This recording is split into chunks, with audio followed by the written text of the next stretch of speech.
Hi, it's Kip K back with another weekend project right out of the pages of Make Magazine.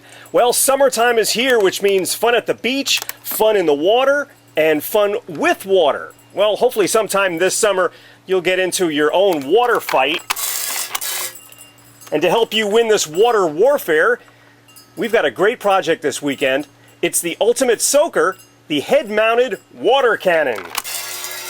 On today's weekend project.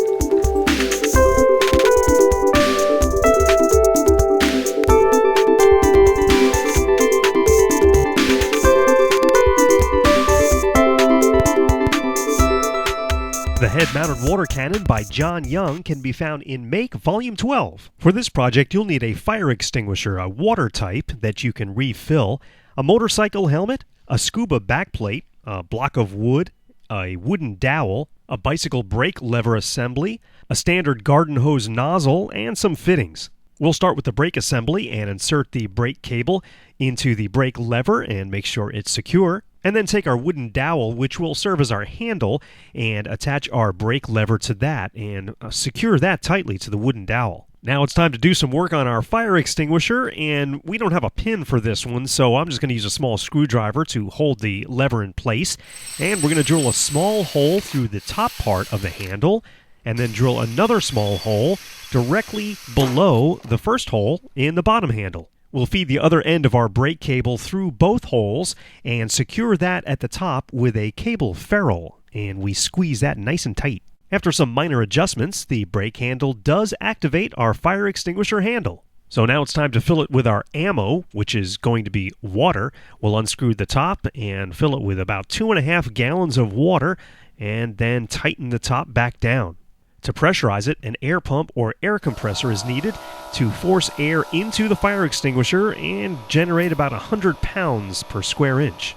One end of our plastic hose is then attached to the end of the fire extinguisher nozzle, and a hose clamp will hold that in place. Now it's time to work on our motorcycle helmet, so using a small postcard, we're going to start cutting that out to the shape of the helmet. And once we've got the shape just about right, we'll place that over our piece of wood and use it as a template, and then cut our piece of wood to shape.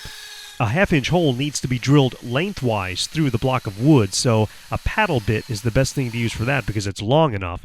And when I was done, I decided I wanted to match the helmet, so I hit it with some gloss red paint. In order to go from the 3/4-inch fitting on the water nozzle down to 1/2-inch of our plastic tube, I needed a couple of adapters to make that happen.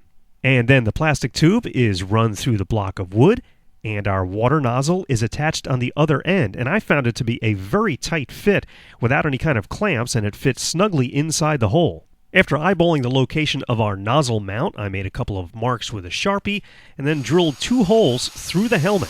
I'm going to use some wood screws on the other side, run that up through, and secure our nozzle mount to the helmet. After attaching the scuba backplate to the fire extinguisher, and then strapping up my test volunteer, it was time to try out our head-mounted water cannon. This thing really does shoot far, and certainly would intimidate anyone else with a small water pistol. 2.5 gallons goes a long way, and it's a high-pressure spray. So that's how to make a head-mounted water cannon. We'll see you next week with another weekend project.